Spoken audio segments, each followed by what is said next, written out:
Som Chimdip Sua, Your Excellency Diep Chan Sophea.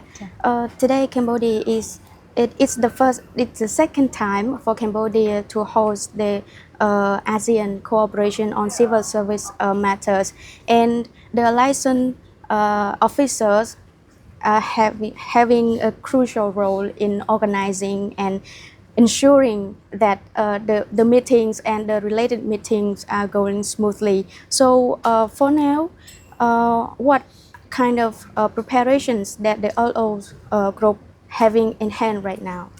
Thank you so much for having me today.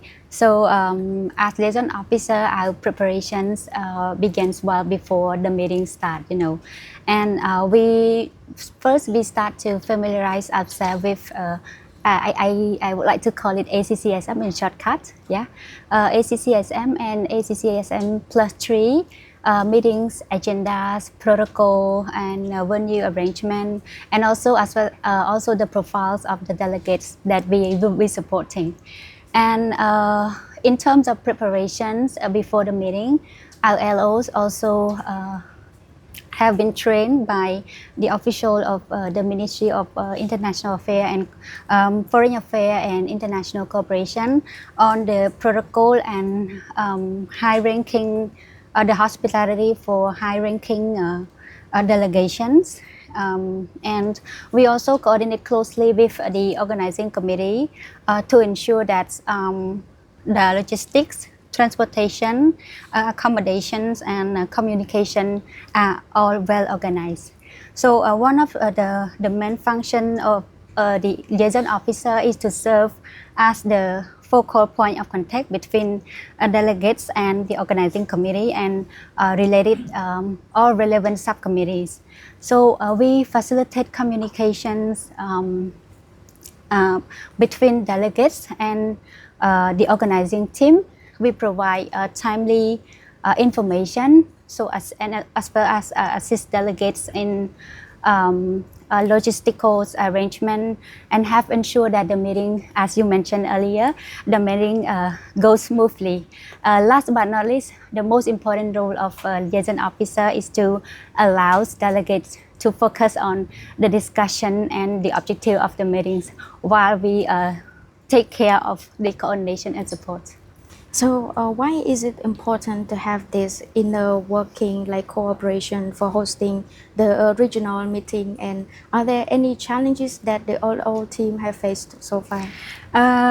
So as I mentioned earlier, the liaison officer play a very crucial role that because they have bridged the communication between delegates and the organizing team, the organizing committee. So as you know, that effective coordination is very important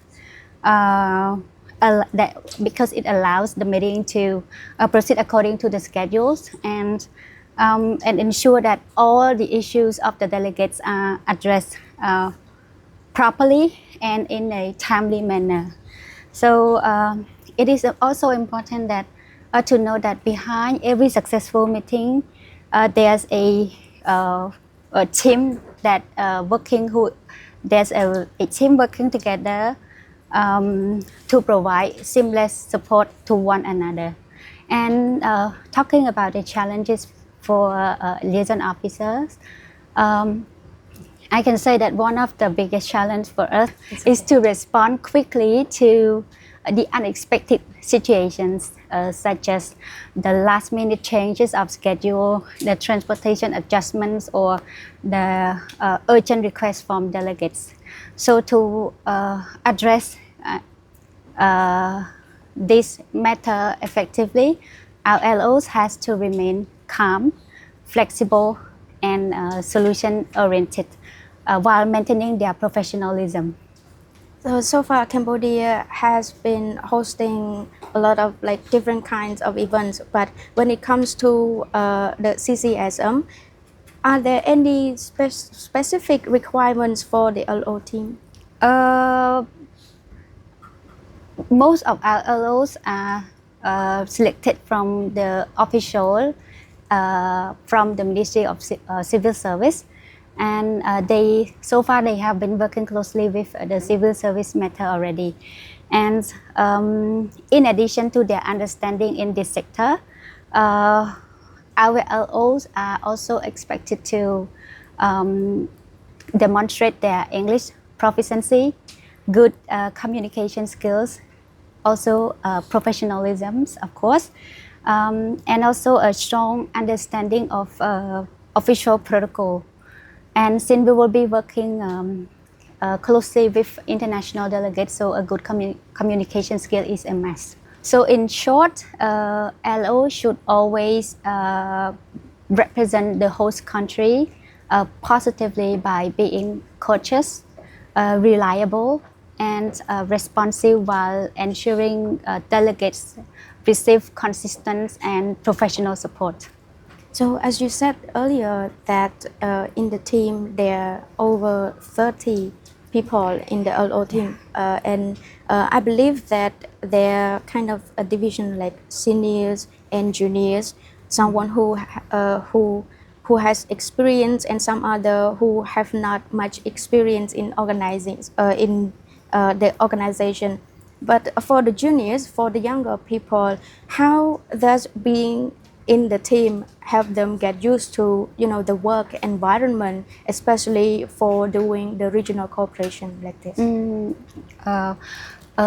Actually, serving as liaison officer provides valuable practical experience that complements not only academic learning but also their professional background, and it allows our young professionals to observe how regional cooperation take place in a real policy and administrative setting.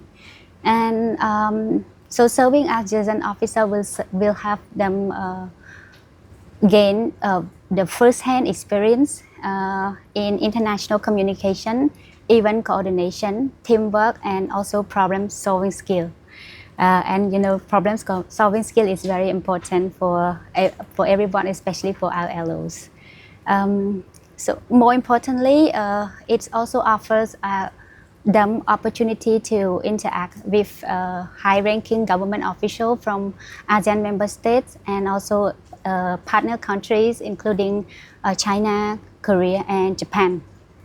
And such an opportunity help them broaden their understanding of regional cooperation, strengthen their confidence, of course, in working in multicultural environment, which is crucial for their professional development. So this is not the first time that SIEM REAP has welcomed such a big event either. And one of the purposes for hosting this event in SIEM REAP is to engage ASEAN countries and external partners with Cambodia's culture on this Uncle homeland. But from your perspective, do you wish to have more meeting or such a regional event in SIEM REAP province as well? Definitely. I would love to welcome more regional and international meetings hosted in SIEM REAP, Kingdom of Cambodia. As you know, that SIEM REAP is well known for its rich cultural heritage and warm hospitality, but SIEM REAP also has facility and capacity to host international events, and as yesterday we just hosted the international half marathon in SIEM REAP here, and we received a lot of tourists and guests in SIEM REAP province. And from a Cambodian perspective, when we organize more international events and meetings in SIEM REAP, it will have enhanced Cambodia international profiles.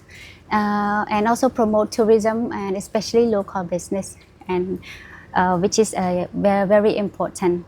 And it also provide opportunities for local Cambodian government, local Cambodian officials, students, and maybe young professionals to gain more experience in international environments without having to travel abroad. And as for the regional or international guests, I think I believe coming to Siem Reap would allow them to explore the real beauty of Cambodia, cultural heritage, and the good food. As everybody knows, Siem Reap is well known for good food, especially the kindness of our people, the smile, they're warm, and which is we are everyone is has known Cambodian for. And beside cultural tourism, for me, Siem Reap has a lot more to offer, such as a lot of fun, a lot of activities to enjoy. Nightlife, especially nightlife at pub street, that every tourist should not miss when they are in Siem Reap. There's a quote that you also know, and I also like it. When life hurts, Siem Reap heals, and I think it's actually quite true, because no matter when someone has a lot to carry on their shoulder, when they arrive in Siem Reap, everything, they would drop it and they would feel better. So that's all from me. Well, thank you so much, Your Excellency, for the insightful information. Thank you so much.